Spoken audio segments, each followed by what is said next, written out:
Quando vem à mente o nome de Jesus, quando me lembro o que fez na cruz, mostrando tanto amor. Não entendo como pessoas por aí não acreditam que alguém viveu com tanto amor por nós. Querem achar em tudo uma explicação, tentam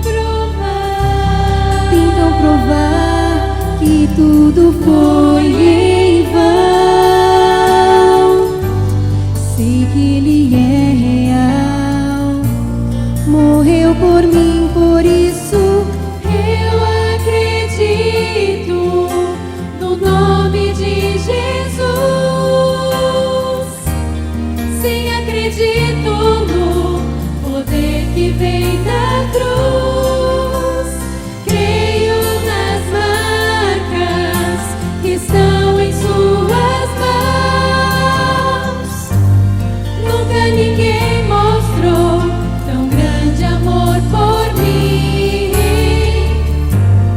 E como posso não acreditar no nome de Jesus?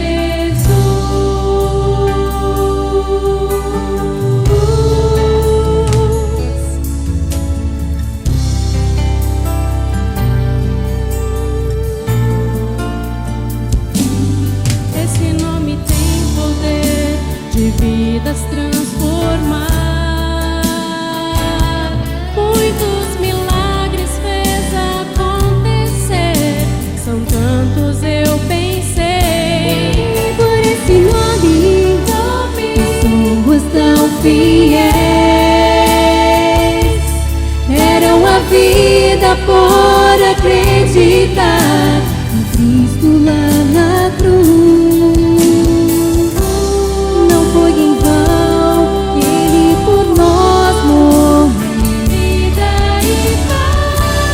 Vida e paz Ele nos prometeu. Voltando está, quero me preparar, pois eu acredito no nome de Jesus. Sim, acredito no poder que vem da cruz.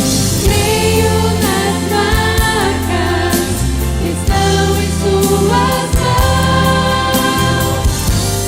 Nunca ninguém mostrou tão grande amor por mim. E como posso não acreditar no nome de Jesus?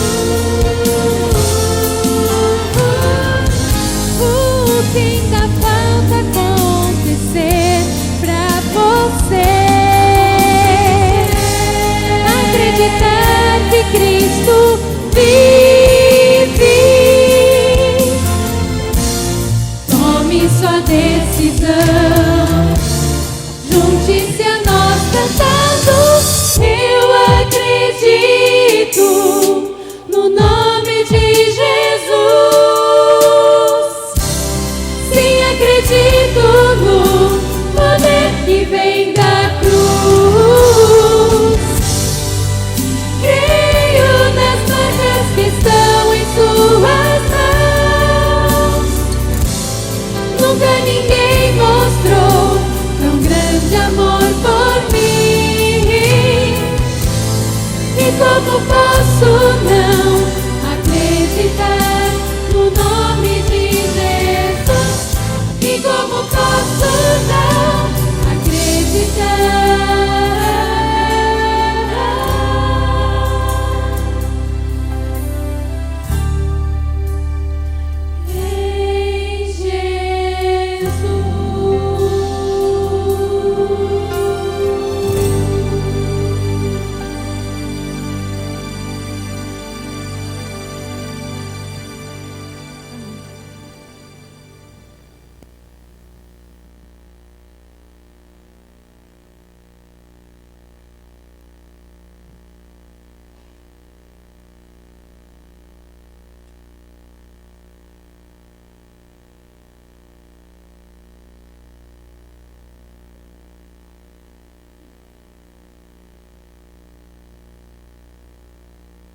Feliz sábado a todos os irmãos.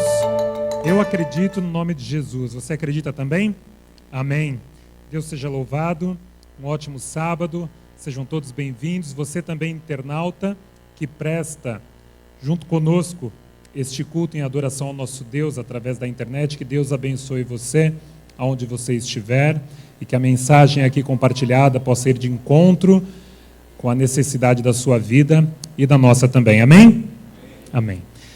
Meus queridos, eu não sei quantos aqui gostam de chocolate. Tá, pera, abaixa a mão, calma.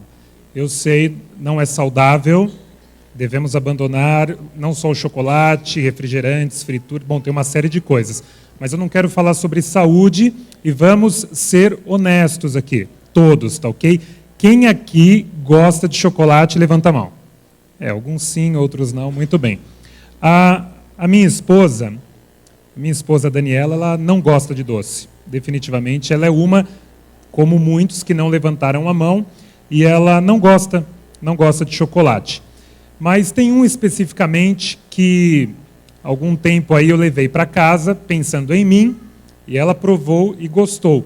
Então já nem compro mais o chocolate para mim, porque se eu levo e marco bobeira, ele some.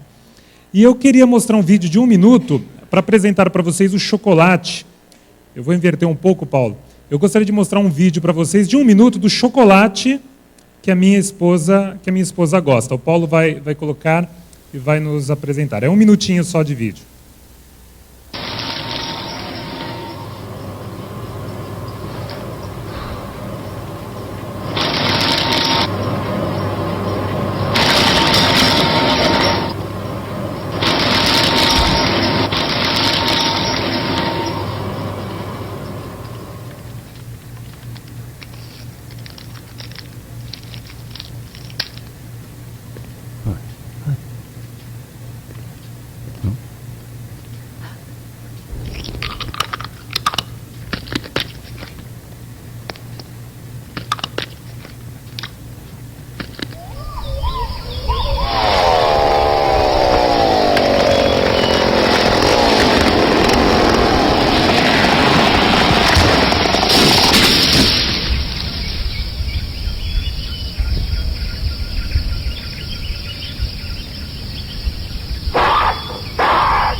Bom, a minha esposa está no litoral visitando a mãe, que ela não pôde ir no Dia das Mães.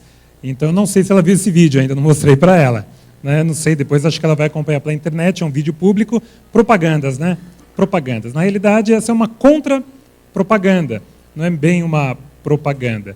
Esse chocolate é o chocolate que a minha esposa gosta hoje. Não mostrei ainda para ela, depois eu vou mostrar para ver o que ela acha. É interessante como no mundo, hoje, um dos segmentos que mais é investido recursos, tempo e dinheiro é justamente o mercado publicitário. Né? Em uma campanha publicitária são gastos ali muitos milhões de dólares, reais e por aí vai. Talvez não. O momento mais caro para que você possa veicular uma propaganda é no intervalo da final do futebol americano lá nos Estados Unidos, chamado de Super Bowl. Então, comerciais curtos de 30 segundos, eu não sei nem mensurar, eu não fui atrás da informação, porque esse não é o foco, mas eu sei que custa muitos milhões de dólares. Como o pessoal investe, como as empresas investem recursos e dinheiro para poder preservar a sua marca, e ainda assim, como nós vimos no vídeo, contra-propagandas podem surgir e podem afetar a sua marca. No exemplo mostrado, a proprietária do chocolate já tomou rápidas medidas depois para poder fazer o máximo possível para tirar esse vídeo da internet, mas está disponível, como nós acabamos de ver, até a data de hoje. Isso já tem algum tempo. As empresas se preocupam tanto com as suas marcas que existem vários cargos nas empresas. E foi criado há não muito tempo um cargo em inglês chamado Chief Evangelist. Em outras palavras, para o português, as empresas criaram algumas funções onde existe o evangelista da marca. Evangelista. Acho que você sabe de onde veio esse termo. Acho que você sabe de onde veio o termo evangelista, aquela pessoa que irá promover a marca onde ela estiver. As marcas são tão poderosas e fixam tanto em nossa mente que eu vou mostrar apenas 3 slides para vocês, só 3. E eu quero que, ao você olhar o produto, você me fale o nome do produto, tá ok? 3 slides apenas. O que você vê aí? Band-Aid, né? Band-Aid todos sabem, não quero nem entrar nos méritos, Band-Aid é marca, não é o nome do produto. O próximo slide. O que você pensa quando você vê esse logo? É a Apple, e você pensa no iPhone, sonho de consumo número 1 do público brasileiro, ou o iPad, por aí vai. Olha o poder que as marcas têm em nossa mente. O terceiro, olha só, o que é que vem à sua mente? Bom, alguns chocolate, outros orangotango, outros sangue, né? Depende. Depende muito do que você acabou de ver.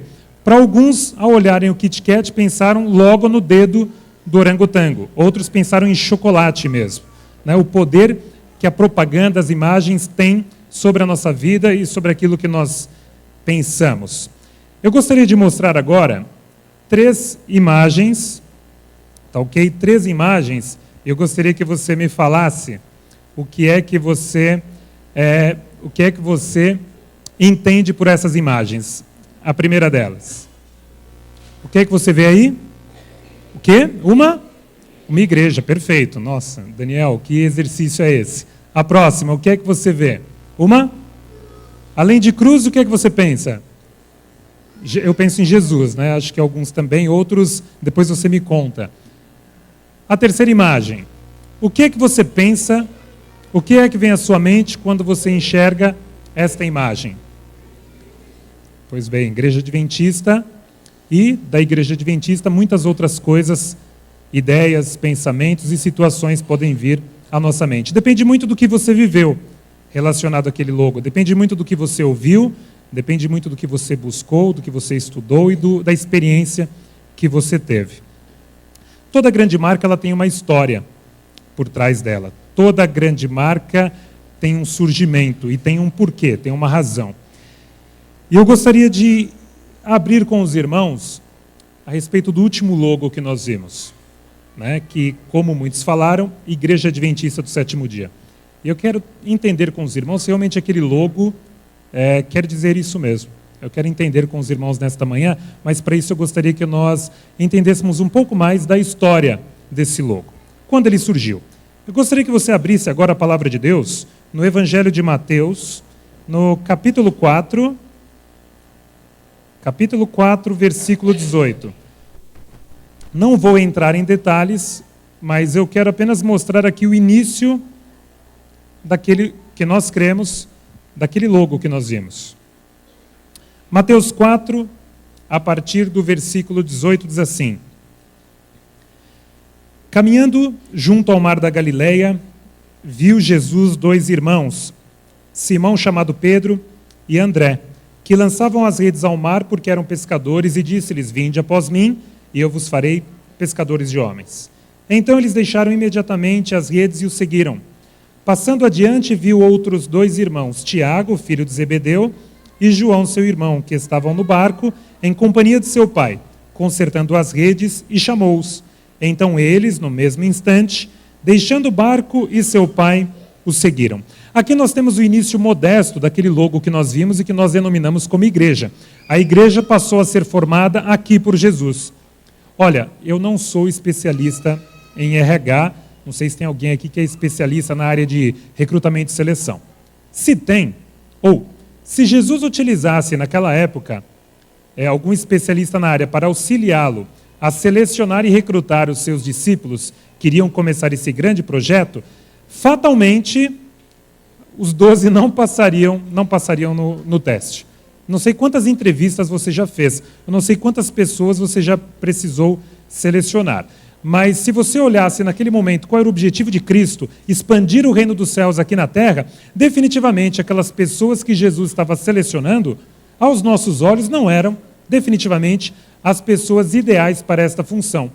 Se você nunca selecionou ninguém, na certa você já passou por algum processo de seleção, onde você é pressionado, onde você é questionado, onde as suas habilidades são testadas, e é o que existe hoje no mercado. Mas Jesus Cristo apenas chamou algumas pessoas que aos nossos olhos não faziam sentido para a grande missão de criar esta marca, de criar essa campanha publicitária que é o Evangelho de Deus. Agora, se nós olharmos toda a trajetória dos discípulos ao lado de Jesus, nós vamos ver que eles passaram um bom tempo ao lado de Jesus. E nós vemos ali, não vamos abrir, mas em Mateus 26, 27, nós vemos uma sequência de situações onde, se você ler com calma, você vai falar, caramba, Jesus errou muito feio ao escolher aquelas pessoas. Ele errou completamente. Porque Jesus está lá, antes da sua última ceia, os discípulos estão brigando. Brigando porque a mãe de dois falou, olha, eu quero que um sente ao seu lado, o outro do outro. Em outras palavras, olha, Senhor, eu venho aqui pedir porque eu quero que meus filhos sejam os mais importantes. Eu não imagino o que aquela mãe falou para Jesus. Às vezes ela falou, olha, eles são mais inteligentes, são mais dóceis. Olha, João, aquele que quer queimar todo mundo, matar, desce fogo do céu, ele pode comandar o exército, tá? O outro ele pode cuidar das finanças. Eu não sei o que a mãe falou. Mas o fato é que antes da última ceia de Jesus aqui na terra, os discípulos estavam brigando. Quem era o mais importante, quem sabia mais, quem vai cuidar disso, quem vai cuidar daquilo. Alheio a isso, Jesus foi tomar a última ceia com eles. E tem o relato lá da ceia. E nós até recapitulamos no mês passado. E Jesus lá com os 12, eles brigando, um se achando mais importante que o outro, e vai Jesus e começa a lavar os pés de cada um deles. Jesus chega no pé do seu traidor, lava o pé, em outras palavras, filho, eu sei que você vai me trair, mas eu estou aqui fazendo todo o possível, inclusive aqui prostrado, lavando os seus pés para que você não faça isso. Mas nós sabemos, Judas saiu de lá, o traiu. Antes de Jesus ser preso, ele foi orar. E chamou 3, Pedro, Tiago e João, e falou, olha, orem comigo, eu vou um pouquinho adiante, orem comigo. Uma vez. Jesus foi, quando voltou, eles estavam cochilando. Olha, eu vou adiante, orem comigo novamente. Jesus foi, quando voltou, não estavam cochilando, estavam dormindo. Jesus falou, olha, acordem, eu preciso muito de vocês, eu vou orar mais uma vez. Terceira vez, quando voltou, não estava nem cochilando, nem dormindo, estava em sono profundo mesmo. Estavam dormindo muito bem, apesar da situação.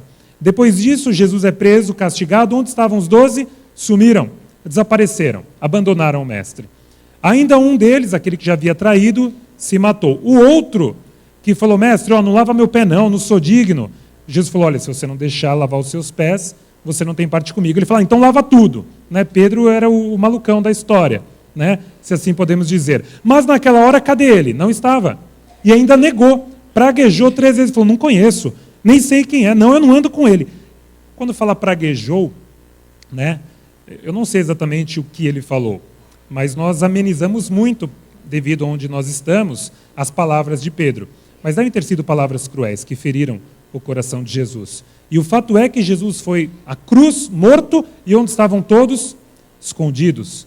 Aqueles que ele havia escolhido para levarem adiante a campanha publicitária do melhor produto e negócio que existe em todo o universo, estavam todos dispersos, escondidos. Jesus preso, castigado, crucificado, morto e sepultado. E todos eles escondidos. Você conhece Jesus? Eu não. Escuta, você andava com ele? De jeito nenhum. Nossa, eu nem vou sair na rua porque eu não quero que as pessoas me reconheçam e lembrem-se que eu andava com ele. Todos escondidos. Mas não foi nesse período que eu acabei de falar para vocês que a Igreja de Deus surgiu. Não, aqui era só um protótipo. A Igreja de Deus surgiu depois de tudo isso. Quando saiu lá do céu a ordem para o anjo Gabriel vir como um relâmpago, numa velocidade que nós nem imaginamos, com uma força tremenda, ao ponto de causar um terremoto quando chegou. Rolou aquela pedra do sepulcro como se não fosse nada. E olhou para dentro e falou, Jesus, vem porque teu pai te chama. Naquele momento, a Igreja de Deus passou a surgir. Porque se nós olharmos dali por diante, aquele povo acanhado, brigando, escondido, que negava, eles mudaram. Eles mudaram por completo. E a partir dali, Jesus deu as diretrizes da campanha publicitária para os 12. E sabe que diretrizes foram essas? Nós vamos ver. Abra comigo no Evangelho de Marcos, capítulo 16, o último capítulo de Marcos, Marcos 16, versículo 15 e o versículo 16. Marcos 16, versículo 15 e o 16. Diz assim, e disse-lhes, ide por todo o mundo e pregai o evangelho a toda criatura. Quem crer e for batizado será salvo, quem porém não crer será condenado. Primeira diretriz, ide por todo mundo e pregai o evangelho. Então, meus queridos, o tema da campanha publicitária, Jesus está falando, é pregar o evangelho. O que é evangelho? As boas novas. Que boas novas eram essas? Avance um pouco comigo em João 14, versículo de 1 a 3. Muitos sabem de cor. João 14, versículo de 1 a 3, o que diz? Não se turbe o vosso coração. Credes em Deus, crede também em mim. Na casa de meu pai há muitas moradas, se assim não fosse, eu teria dito a vocês. Mas eu vou preparar-vos lugar. E quando eu for e preparar esse lugar, e ele estiver pronto, e no tempo certo, eu voltarei para buscá-los, para que onde eu estiver, vocês estejam também. E por quanto tempo? Para todo sempre. Então vão e preguem o evangelho. Que evangelho? As boas novas. Quais? Que Jesus está preparando um lugar e que ele irá voltar. Para quê? Para nos resgatar, para vivermos para todo sempre com ele. E Jesus falou, e quer mais, sabe como vocês vão pregar?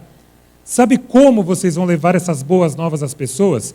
Jesus deixou muito claro para todos eles. É impressionante. Nós gostamos de complicar, mas Jesus sempre simplifica. Jesus falou, sabe como vocês farão isso? Vejam como. Em Atos, no capítulo 11, Atos 11, versículo 26. A parte final do versículo 26. Atos 11, 26, a parte final. Em Antioquia foram os discípulos pela primeira vez chamados cristãos. Olha, vocês vão se portar e agir de tal forma que vocês vão ser chamados, não por vocês mesmos, vocês não vão se autoproclamar, as pessoas vão reconhecer algo em vocês. E em Antioquia eles foram pela primeira vez chamados cristãos. Por quê? O que é que eles faziam naquela época para que as pessoas olhassem e falassem, peraí, não é judeu mais, peraí, não é crente, não, o que é aquilo? Nossa, eles são cristãos. Cristãos, o termo vem o quê? De Cristo. Por quê?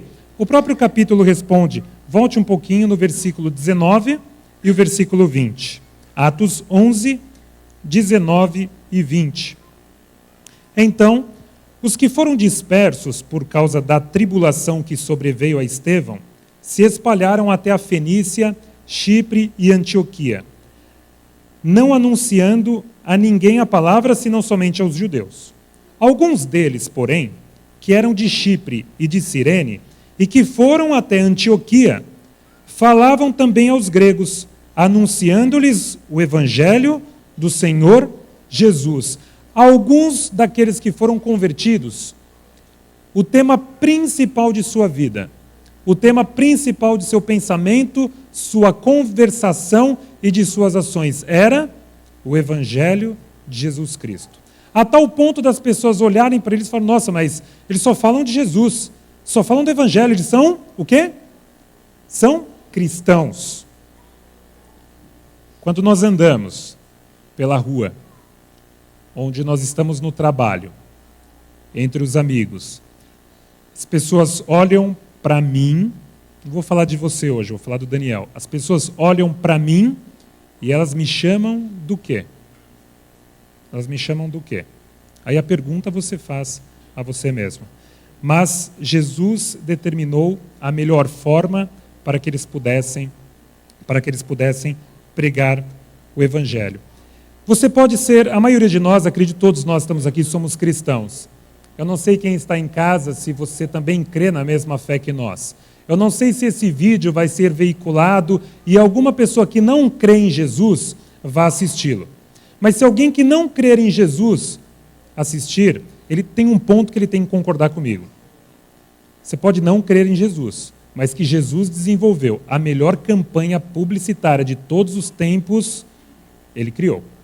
Porque naquela época, sem investimentos milionários, sem televisão, rádio, internet, mídias sociais, celulares, telefonia, tanto faz.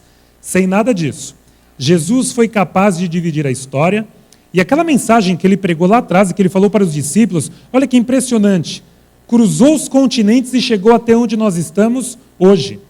E essa mensagem ela foi tão profunda que ela nos tirou a todos nós da cama nesta manhã.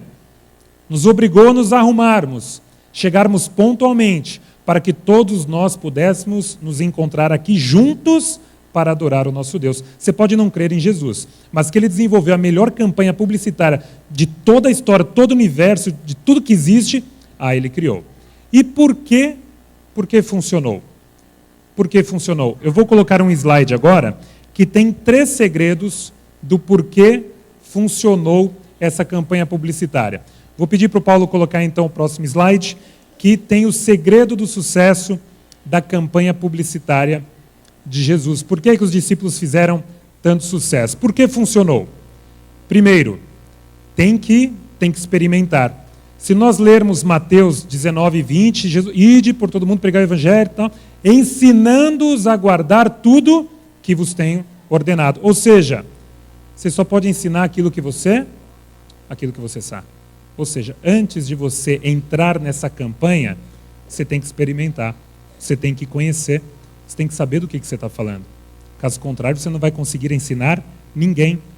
O outro segredo, qual que é? Vamos ver? Abram aí comigo, tem a passagem. Atos, vamos aqui no capítulo 1. Atos, no capítulo 1, versículo 6 em diante. Atos 1, versículo 6 em diante. Atos 1, versículo 6 em diante. Então, os que estavam reunidos lhe perguntaram: Senhor, será que este é o tempo em que vais restaurar o reino de Israel? Ele respondeu: não vos compete conhecer tempos ou épocas que o Pai reservou pela sua exclusiva autoridade. Mas recebereis poder ao descer sobre vós o Espírito Santo, e sereis minhas testemunhas, tanto em Jerusalém como em toda a Judéia e Samaria e até os confins da terra. Ou seja, tem que viver na prática. Um grande pregador, eu já falei essa frase, e para mim ela faz todo sentido. Lá da Suíça ele falava o seguinte: devemos pregar, testemunhar, viver o evangelho a todo instante. E quando for necessário, devemos usar as palavras. Ou seja, uma testemunha viva, ela vive o seu dia a dia, é o seu comportamento. Margaret Thatcher, a ex-primeira dama britânica, a dama de ferro, ela falava o seguinte: se você precisa falar que é uma dama, se uma mulher precisa falar para alguém, olha, eu sou uma dama, é porque não é. Se alguém que é um líder precisa falar, olha, eu sou o líder desse departamento, é porque não é. Se você precisa ficar verbalizando toda hora, eu sou cristão, é porque você não é. Porque é através da nossa vida, do nosso exemplo, é que as pessoas vão olhar e falar: opa, é um cristão. Ser testemunha não é apenas falar, mas é viver. Então, é viver na prática. Esse foi o segundo segredo. E o terceiro segredo dessa campanha publicitária está aqui em Atos ainda. Atos 1, agora o versículo 14. Aqueles discípulos dispersos, perdidos, amedrontados, escondidos, olha só. Todos estes perseveraram o quê? Unânimes em oração. Com as mulheres, com Maria, mãe de Jesus, e com os irmãos dela. Eles permaneciam unidos e perseverantes. Olha, perseveraram unânimes em oração. Ou seja, é fácil permanecer unido? É fácil? Não é. Não é. Onde tem ser humano, tem discordância. Onde tem ser humano, tem ponto de vista diferente. Mas o segredo do sucesso foi: tem que perseverar. Tem que fazer todo o possível. Tem que se esforçar para permanecer unido em o quê?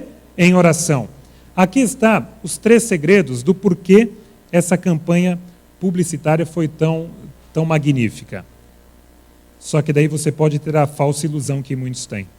E muitos têm essa falsa ilusão ao conhecer essa igreja que formou lá e veio até aqui. Você pode ter uma falsa ilusão. Você pode achar que ela é perfeita. Você pode achar que ela não possui erros. Você pode achar que nada de errado acontece. É isso que você pode achar. Alguns acham. É interessante que, se você voltar para o básico, para Jesus, Jesus já avisou. Ele já avisou há muito tempo. Quer ver? João, volta um pouquinho aqui. Você está em Atos? Volte aqui para João 16, versículo 33. Olha o que diz. João 16, versículo 33. O próprio Cristo já havia dito, olha só: estas coisas vos tenho dito, para que tenhais paz em mim. No mundo passais por aflições, mas tem de bom ânimo, eu venci o mundo. Em outras palavras, filho, enquanto você estiver aqui na terra pecaminosa, enquanto eu não voltar, sabe, os problemas vão surgir. As coisas muitas vezes não vão funcionar, não vai ser muitas vezes do jeito que você quer. Mas tenha ânimo, né? Tenha paz em mim, porque eu venci o mundo. Tenha paz. Uma escritora que nós conhecemos bem, você que acompanha pela internet, Ellen White, a qual nós cremos que foi uma pessoa como nós, a diferença é que ela foi inspirada por Deus a deixar um legado muito importante para a nossa igreja. Ela foi inspirada a deixar lições muito importantes para a nossa vida. Em um de seus livros, no livro Eventos Finais, na página 52, ela fala um pouquinho dessa igreja que surgiu lá atrás e que muitos às vezes têm a falsa ilusão de que é perfeita. Mas ela deixou um escrito, vários, eu selecionei apenas um. Eu gostaria que o Paulo colocasse aí, vou ler rapidamente. Nós vamos ler.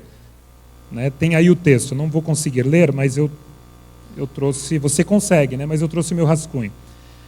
Ela diz assim, não tem Deus uma igreja viva? Igreja viva, né? Ele tem uma igreja, mas esta é a igreja militante e não a igreja triunfante. Entristecemo-nos de que haja membros defeituosos, de que haja joio no meio do trigo. Embora existam males na igreja e tenham de existir até o fim do mundo, a igreja destes últimos dias há de ser a luz do mundo poluído e desmoralizado pelo pecado. A igreja débil e defeituosa, precisando ser repreendida, advertida, aconselhada, é o único objeto na terra ao qual Cristo confere sua suprema consideração. Ora, eu acho, né, não precisa ser uma pessoa inspirada por Deus para escrever parte do que está no texto. Não precisa ser. Não precisa ser uma pessoa inspirada para dizer que onde existe ser humano, vão existir males, defeitos, erros. Não precisa ser inspirado por Deus para chegar a essa conclusão. Que tudo aquilo que é dirigido, tudo no universo, que é dirigido por onde tem seres humanos juntos, não é perfeito. Não precisa ser inspirado por isso, por Deus, para dizer isso. Mas eu gostaria de ressaltar, à luz da Bíblia, alguns trechos dessa frase de Ellen White. E tem um slide aí, o Paulo vai pôr, são poucos slides. Tem um slide aí de alguns trechos que nós temos aí desse texto. Enquanto eles colocam, no texto nós vimos que uma das primeiras partes que eu grifei é o seguinte. Pode pôr, Paulo, fazendo favor? Isso. O primeiro trecho que está ali é o seguinte, diz logo no início, Deus não tem uma igreja viva. Estranho, né? O que é uma igreja? Às vezes, quando nós passamos referências para as pessoas de localização, nós falamos, olha, fica ali ao lado da igreja. Olha, eu passei em frente à sua igreja. Olha, eu passei em frente a uma igreja muito bonita. Eu fico pensando que, quando Ellen White, inspirada por Deus, diz que Deus tem uma igreja viva, não pode ser um prédio vivo. Não pode ser uma construção viva. Talvez o mais correto seria falar, olha, fica próximo ao prédio daquela igreja. Olha, eu passei em frente ao edifício daquela igreja. Porque uma igreja viva, meus irmãos, o que é? O que é a igreja para você? A igreja é o logo que eu mostrei no início? A igreja é esse prédio? A igreja são as pessoas que administram? O que é a igreja para você? Olha, a igreja só existe hoje aqui porque nós estamos aqui. A igreja sou eu, a igreja é o Eliezer, é o Fábio, a igreja é a Carol, minha sobrinha, é o Cláudio, a igreja somos nós. A igreja é a administração? A igreja é a administração. A igreja são o quê? São pessoas. A igreja é formada por pessoas. Então, Ellen White está falando, não é de um logo, de uma instituição, de um prédio, ela está falando do quê? De pessoas. Então, ela diz que Deus tem sim uma igreja viva, tem uma igreja formada por pessoas. Já que, quando Ellen White fala da igreja, ela está falando de pessoas, está falando de mim, está falando de você e de outros mais, vamos entender um pouco melhor o que diz o texto. Eu separei na segunda parte, olha o que diz. Segunda parte diz que tem membros defeituosos. Opa, sabe de quem que ela está falando? Eu vou falar para vocês. Sabe de quem que ela está... Abra a sua Bíblia. 1 Timóteo, capítulo 1, versículo 15. Nós temos que falar a verdade. Não dá mais para ficar escondendo as coisas. 1 Timóteo 1, versículo 15. De quem são esses membros defeituosos que ela citou aí? 1 Timóteo 1, 15. Está aqui. Fiel é a palavra e digna de toda aceitação, que Cristo Jesus veio ao mundo para salvar os pecadores, dos quais eu sou o principal. Está falando de mim. Caramba, Ellen White escreveu isso há tanto tempo e ela está falando do Daniel. Quando eu leio que existem membros, ela está falando de quem? De mim, porque o principal dos pecadores aqui sou eu. É a primeira conclusão que eu tenho que chegar. Que Cristo veio ao mundo para salvar os pecadores, dos quais eu sou o pior. Eu sou o principal. Eu necessito de salvação. Então, caramba, membros defeituosos. Ellen White achou de escrever a meu respeito há tanto tempo. Outro detalhe que tem lá no texto. Ela diz que essa igreja cheia de males, com membros defeituosos, ela diz que deve ser a luz do mundo poluído e desmoralizado. Nós devemos ser a luz do mundo. Caramba, que passagem Jesus deixou falando sobre luz? Vamos lá, Mateus 5, versículo 16. Mateus 5, versículo 16. O que é que diz? Mateus 5, 16, um pouquinho depois das bem-aventuranças. Olha o que diz aqui. Assim, brilhe também a vossa luz diante dos homens, para que vejam o quê? Coisas ruins, defeitos, falhas. Você deve ressaltar os males, os defeitos, os problemas, é isso? Não. Para que vejam as vossas boas obras e glorifiquem a você. Não, glorifiquem a vosso Pai que está onde? Nos céus. Ser uma luz em meio a esse mundo poluído e desmoralizado. O que é? Ter boas ações que glorifiquem. Não é o Daniel. O Daniel é o pior de todos os pecadores. Não é a Helena. Não é o Roberto. Mas boas ações que glorifiquem ao nosso Pai que está onde? Nos céus. Tem as minhas ações glorificado o meu Pai que está lá no céu? Ou tem exposto o que Ele tem feito por nós aqui na terra? Essa é uma pergunta que eu tenho feito para mim. Outra frase que tem lá, que eu não vou ler um texto, ela diz assim: males que tenham de existir até o fim do mundo. Jesus já falou em São João 16, 33, olha, os males vão persistir. Ela fala, os males vão persistir até o fim do mundo. Jesus já falou, filho, você pode fazer o que for, luta, batalha, que a sua luz brilhe, que as pessoas glorifiquem a Deus através das suas ações, mas olha, os males, os defeitos, os problemas, eles vão existir até que eu volte. Vão existir. Faça o que você quiser fazer, vão existir até que eu volte. Outra coisa que na frase de Ellen White diz, ela diz que a igreja deve ser repreendida, advertida e aconselhada. Como é que a igreja, como é que foi que Cristo imaginou que a igreja de Deus, aquele grupo que ele ajoelhou, ele sangrou, ele sofreu, fez todo o possível, lavou pé de traidor para juntar e formar, como é que Cristo, já sabendo que ela deveria ser advertida, qual foi o meio que Cristo estipulou para que a sua igreja fosse advertida, repreendida, admoestada? O próprio Evangelho de João diz. Vá comigo. João 16, versículos 8 ao 11 e depois o 13. João 16, 8 ao 11 e depois o 13. Quando ele vier, está falando do Consolador, do Espírito Santo. Quando ele vier, convencerá o mundo do pecado, da justiça e do juízo. Do pecado, porque não crê em mim. Da justiça, porque vou para o Pai e não me vereis mais. Do juízo, porque o príncipe deste mundo já está julgado. Versículo 13. Quando vier, porém, o Espírito da verdade, ele vos guiará a toda a verdade, porque não falará por si mesmo, mas dirá tudo o que tiver ouvido e vos anunciará as coisas que hão de vir. A igreja de Deus deve ser admoestada, repreendida, advertida por mim, pelo Espírito Santo. O Espírito Santo pode usar pessoas, ele usa pessoas. mas ele irá convencer do pecado, da justiça e do juízo. E irá nos guiar a toda a verdade. Então, quem adverte a igreja? Não sou eu, é o Espírito Santo de Deus. Quem guia a toda a verdade? Não sou eu, é o Espírito da verdade que irá nos guiar a toda a verdade. E o último trecho que eu separei da frase de Ellen White diz que esta igreja é o objeto de sua suprema consideração.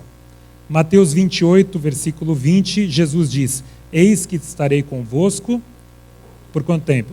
Todos os dias. Se igreja sou eu, se igreja é você, Ellen White, inspirada por Deus, diz que você e eu somos o objeto da suprema consideração de Deus. Ou seja, Deus está no controle da nossa vida. Ele está ao nosso lado todos os dias. Então, quando surgem questões onde você é questionado, de que lado você está? Eu pergunto, de que lado você está? Eu falo de que lado eu estou. Eu estou do lado da igreja. Quem é a igreja? É você, sou eu, somos nós. Nós somos o objeto da suprema consideração de Jesus. Tudo que Jesus veio e operou nessa terra tinha como único objetivo nos unir, nos juntar, para que nós pudéssemos aumentar o máximo possível o número de pessoas aqui, para que quando Ele prepare todo aquele lugar de São João 14, Ele volte e nos conduza até Ele. E aí você pode pensar, Daniel, então o que você está falando, se é o Espírito Santo, se nós estamos lá da igreja, então quando nós vermos coisas erradas acontecendo à nossa frente, nós devemos então nos calar. É isso que eu falei? Será que é isso? Devemos nos calar? Não. Quem é que vai guiar? É o Espírito Santo. O Espírito Santo irá nos conduzir a uma sabedoria que não é nossa. A uma sabedoria que é da onde? É lá do alto. Será que a Bíblia fala sobre a sabedoria que é lá do alto? Ela fala sim. Abra comigo Tiago, o Evangelho de Tiago, capítulo 3, a partir do versículo 13. Tiago 3, a partir do versículo 13. Olha o que diz. Quem entre vós é sábio e inteligente? É uma pergunta. Mostre em... Olha que interessante. Leia, se você não prestou atenção em nada, pelo menos leia este verso conosco. Olha só. Leia junto, né? Acompanhe a leitura. Mostre em mansidão de sabedoria, mediante condigno proceder as suas obras. Se, pelo contrário, tendes em vosso coração inveja amargurada, sentimento faccioso, de divisão, de separação, nem vos glorieis disso, nem mintais contra a verdade. Esta não é a sabedoria que desce lá do alto, antes é terrena, animal e demoníaca. Pois, onde há inveja, sentimento faccioso, de divisão, desunião, aí há confusão e toda espécie de coisas ruins. Aí termina. A sabedoria, porém, lá do alto, é primeiramente pura, depois pacífica, indulgente, tratável, plena de misericórdia e de bons frutos, imparcial, sem fingimento. Ora, é em paz que se semeia o fruto da justiça para os que promovem a paz. A igreja deve se calar perante os erros, as falhas? A igreja somos nós, não. Mas nós devemos buscar o Espírito Santo. Nós devemos buscar a sabedoria que vem da onde? Que vem lá do alto. Devemos buscar os nossos interesses. Sabe, a igreja ensina algumas coisas que nenhum lugar ensina. Na igreja eu aprendi logo cedo que nem tudo que nós queremos nós conseguimos. Durante o período que eu fui primeiro ancião aqui por 2 anos, eu tinha tantos sonhos, eu queria as quartas-feiras lotadas. Por algum período, eu, Eliezer, o Paulo, a gente se esforçou ao máximo e até ficou bacana. O culto de quarta-feira, bacana no sentido de várias pessoas, mas não conseguimos dar sequência. Queríamos domingos mais dinâmicos, com muito louvor, adoração a Deus, e não deu. Eu tinha um sonho, temos muitos jovens, de ter um culto mais jovem, direcionado, onde os jovens também não aconteceu. Aí, não aconteceu. 3 coisas que eu queria muito não aconteceram. Mas será que isso é motivo para eu sair falando? Será que isso é motivo para eu mudar de igreja? para não congregar mais. Hebreus 10 diz, né? Irmãos, esforcem-se, continuem se congregando, permaneçam unidos. Será que isso é motivo? Não é. Ainda é a igreja de Deus. Tem muito trabalho. Não consegui nada disso. Depois veio a bênção das classes de discipulado, onde, nossa, é uma realização plena. Realização plena. Então eu queria tanto aquilo, Deus não concedeu a bênção. Mas Ele preparou outra coisa que eu nem planejei. E a minha vida ficou muito mais plena e feliz ao lado do Mestre. Meus queridos, a sabedoria que vem lá do alto, ela é pacífica, promove a união, né? E agora, em meio a tantas coisas que acontecem nesse mundo, onde o erro vai persistir, eu encerro dessa forma. Como é que nós podemos permanecer unânimes, em oração, unidos, levando as boas novas, apesar dos erros e dos fracassos? Como é que nós podemos fazer isso, apesar de tudo de errado que nós vemos por aí? O segredo vem da própria Bíblia. Unidos em Cristo. Querem ver? Para encerrar, abram a sua Bíblia em 1 Coríntios. 1 Coríntios, primeiramente o capítulo 1 e o versículo 10. São as últimas passagens. 1 Coríntios 1, versículo 10. Diz assim: Rogo-vos, irmãos, pelo nome de nosso Senhor Jesus Cristo, que faleis todos a mesma coisa e que não haja entre vós divisões, antes sejais inteiramente unidos na mesma disposição mental e no mesmo parecer. E Paulo inicia o verso rogando pelo nome de nosso Senhor Jesus Cristo, aquele que formou as diretrizes e tudo doou por nós. E para encerrar, 1 Coríntios ainda, só que o capítulo 12, versículo 12 ao 14. Porque assim como o membro é um e tem muitos membros, e todos os membros, sendo muitos, constituem um só corpo, assim também com respeito a Cristo. Pois em um só Espírito todos nós fomos batizados em um corpo, quer judeus, quer gregos, escravos ou livres, e a todos nós foi dado beber de um só Espírito, porque também o corpo não é um só membro, mas muitos. E nós sabemos que a cabeça desse corpo é o nosso Salvador e Redentor, Jesus Cristo. O segredo para continuarmos o trabalho iniciado lá atrás e que transforma a nossa vida e a vida das outras pessoas é permanecermos unidos em Cristo. E quando nós olhamos o logo de nossa igreja, ela representa, sabe o quê? Uma Bíblia, que é a verdade que nós cremos. A chama das 3 mensagens angélicas que nós devemos levar e representa o Espírito Santo em nossa vida. E a cruz de Cristo, o único meio pelo qual nós podemos obter a salvação, o único meio pelo qual nós podemos nos livrar do erro de nossa vida. Que nós possamos fazer todo o esforço possível para permanecermos unidos no nome de nosso Senhor Jesus Cristo. Amém? Para que nós possamos encerrar o nosso culto, eu gostaria de cantarmos juntos, com a equipe de louvor nos orientando e nos auxiliando, em pé o hino Sal da Terra, 486 de nosso cenário, que ele possa revigorar a nossa vida e nos direcionar para o real senso de missão que devemos ter. Amém.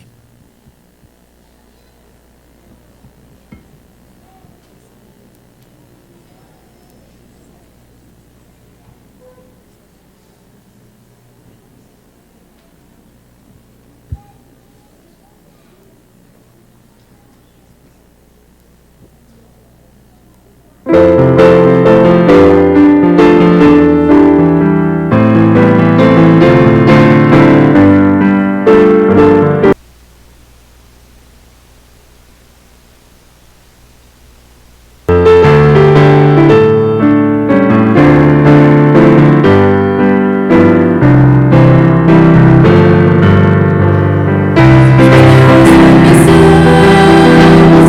amor compartilhar,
Oremos.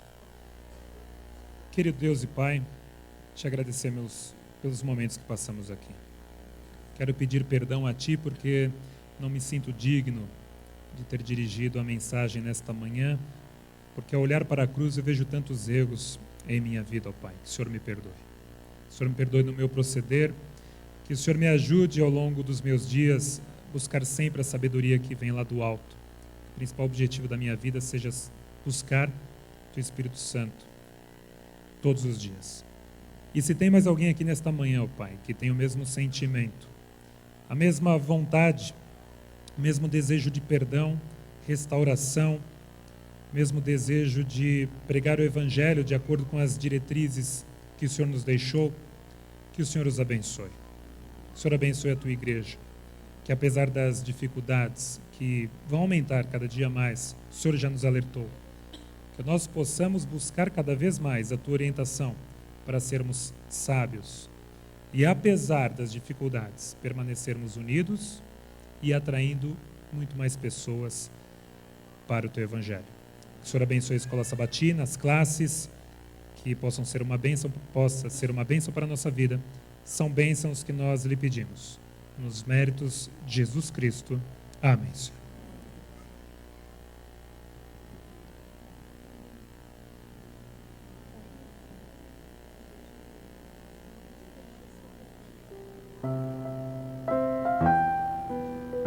Para nos organizarmos para a Escola Sabatina,